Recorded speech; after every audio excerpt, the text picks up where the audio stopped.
जो प्रतिसाद मिला, मुझे उम्मीद है कि मेरी बातों को भी ध्यान से सुनेंगे। तो आज राजपुर विधानसभा में आकर हम अपने आप को खुशकिस्मत समझ रहे हैं, जहां पर परम आदरणीय हमारे बड़े भैया बाला बच्चन ने जन्म लिया है। और जैसे कि मेरे भाई कह रहे थे कि राजपुर विधानसभा के लोग किस्मत वाले हैं जिनको बाला भैया जैसा विधायक मिला। दूसरा, आदिवासी समाज के वो लोग भी किस्मत वाले हैं जिनको कि बाला भैया जैसे एक आदिवासी नेता है। पूरे मध्य प्रदेश में सबसे अच्छे, पढ़े लिखे, समझदार, मिलनसार और तर्क के साथ में, मुद्दों के साथ में, आंकड़ों के साथ में सरकार के बीच में बात रखने वाले आदरणीय बाला बच्चन जी। इसीलिए 2018 में जब मध्य प्रदेश की जनता ने भारतीय राष्ट्रीय कांग्रेस पार्टी को आशीर्वाद दिया और माननीय कमलनाथ जी के नेतृत्व में सरकार बनी, तो माननीय बाला बच्चन जी को गृह मंत्री से के पद से नवाजा गया। और वो जो इस प्रदेश के जिनके डीएनए में गद्दारी है, सिंधिया जी ने गद्दारी की और जनता के मैंडेट को छीना और इस प्रदेश की सरकार को बेच दिया। नहीं तो पूरे 5 साल हमारे बाला भैया राजपुर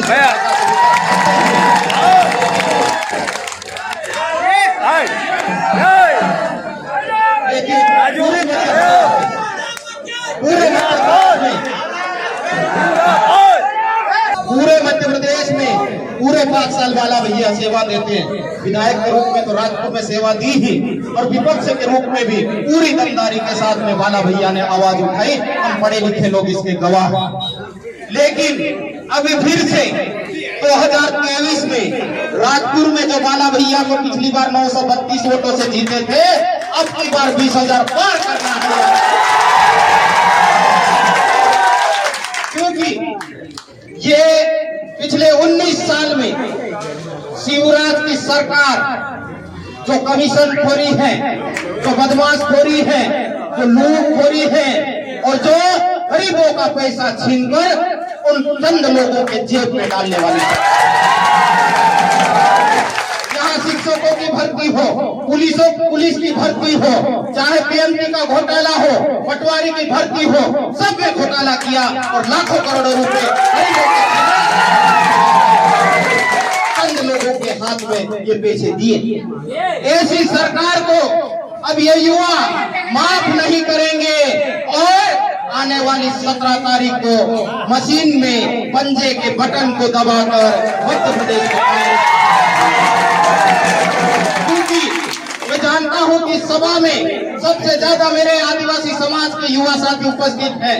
हमको गुस्सा जो है, गुस्सा 17 तारीख को दिखाना है। गुस्सा क्यों दिखाना है ये हमको समझ लेना है, होश के साथ में समझ लेना है। क्योंकि ये वही शिवराज की सरकार है, भाजपा की सरकार है, जिसके राज में नेमावर में, ध्यान से सुनिए भैया, नेमावर में 5 आदिवासियों को मर्डर करके, जिंदा मार करके 10 फीट का गड्ढा करके, ताली बजाने की बात नहीं है भैया, 10 फीट का गड्ढा करके जमीन में दफना दिया जाता है और नमक और केमिकल डाला जाता है ताकि इनका बॉडी गल जाए और डीएनए में भी पहचान नहीं आए। ये वही भाजपा सरकार है, ये वही भाजपा सरकार है तो नीमच में पिकअप की गाड़ी से एक आदिवासी भाई को खींचा जाता है और उसको मार डाला जाता है। ये वही भाजपा की सरकार है जिसके सरकार में खेरकुंडी खरगोन में एक पुलिस कस्टडी मेरे आदिवासी भाई को मार डाला जाता है। यही वही भाजपा सरकार है जो महू में और मानपुर में आदिवासी भाइयों को मार दिया जाता है। ये वही भाजपा की सरकार है जो सीधी में मेरे एक आदिवासी भाई को सबके सामने पेशाब करके और बीड़ी सिगरेट का धुआं उड़ाया जाता है। ऐसी सरकार को हमको अपने लोकतंत्र में जो वोट का अधिकार हमको 5 साल में मिलता है, गुस्से के रूप में दिखाना है और प्रचंड बहुमत से माननीय कमलनाथ जी को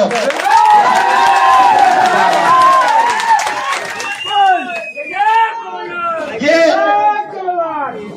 सुनिए भैया, ये जो सरकार को हटाना है कांग्रेस पार्टी है, यदि कांग्रेस पार्टी नहीं होती तो अभी तक हम इस प्रदेश में देश में आदिवासियों को मिटा दिया गया होता। मैं इसलिए कहना चाहता हूँ कि ये भाजपा वाले हमारा नाम लेना भी पसंद नहीं करते। मैं आदिवासी होने के नाते और आदिवासी लोग ज्यादा उपस्थित है इसलिए बोल रहा हूँ। ये जनजाति बोलेंगे, फिर वनवासी बोलेंगे और जो आदिवासियों की पहचान है उसको मिटाने का षड्यंत्र इस प्रदेश और देश में रचे हुए। माननीय राहुल गांधी जी को सुन लीजिए भैया, माननीय राहुल गांधी जी को मैं धन्यवाद ज्ञापित करता हूँ बाला बच्चन जी के आशीर्वाद से कि भारत जोड़ो यात्रा को लेकर निकले। तब उन्होंने कहा कि आदिवासी का असली अर्थ क्या है। उन्होंने कहा कि आदि अनादिकाल से रहने वाला आदिवासी होता है, ये मूल निवासी है, देशज है। और क्योंकि ये देशज है तो जल जंगल जमीन और खनिज संपदा के पहला राइट आदिवासियों का है। ये माननीय राहुल गांधी एक पार्टी हमको हमारे पहचान को मिटाना चाहती है, आदिवासी कहना पसंद नहीं करती है, हमारे त्योहारों को मिटाना चाहती है, हमारे रीति रिवाज को मिटाना चाहती है, हमारी भाषा को मिटाना चाहती है, हमारी जमीन को छीनना चाहती है, देश के संविधान को बर्बाद करना चाहते हैं। वो ऐसी पार्टी भाजपा है। इसलिए मैंने सेल टैक्सी की नौकरी छोड़ के और 20 साल की नौकरी छोड़ के मेरे आदिवासी भाइयों की सेवा के लिए आया। कह के अपनी बात को खत्म करूंगा। तो बाला भैया हमारे इलाके के हैं, मालवा निमाड़ के गौरव है, मध्य प्रदेश के गौरव है, भारत देश के आदिवासियों का गौरव है। इसलिए हमको राजपुर विधानसभा से प्रचंड मोहम्मद से राजपुर विधानसभा से प्रचंड मोहम्मद से जीताना है। और बाला भैया का जो व्यवहार है न सिर्फ आदिवासियों के लिए बल्कि हिंदू हो, मुस्लिम हो, सिख हो, जैन हो, बौद्ध हो, पारसी हो और किसी भी समुदाय का हो, चाहे आदिवासी हो, दलित हो, मुस्लिम हो, चाहे व्यापारी वर्ग से आते हो, चाहे ब्राह्मण वर्ग से आते हो, चाहे नायक वर्ग से आते हो, चाहे धनगर वर्ग से आते हो, सबको लेके चलने की क्षमता वाला है। ऐसे ही नेता इस प्रदेश को चाहिए, नहीं तो ये गुंडी और बदमाश सरकार धर्म के नाम पे हमको लड़ाती है, पंथ के नाम पे लड़वाती है और असली मुद्दे से हम लोगों को भटकाती है और विकास के मुद्दे से दूर ले जाती है। इसलिए मेरे भाइयों, हाथ बंद करके मुट्ठी बंद करके फिर से नारा लगाना है ताकि भाजपा के लोगों को ये सुनाई दे अब 19 साल बहुत हो गया, 19 साल बहुत हो गया। आपको लाडली बहना की याद 19 साल तक नहीं आई। आपको जब रसोई गैस का जो भाव है 500 रुपए करने की याद पूरे 19 साल तक नहीं आई। मजबूरी आ गई क्योंकि आपको पता चल गया है कि आप बोरिया बिस्तर बांध के मध्य प्रदेश के मतदाता हमको वापस कर सकते हैं। आखिरी बात को नारा लगा के खत्म कर रहा हूँ कि मुट्ठी बंद करके इतनी जोर से नारा लगाना कि भाजपा के लोग या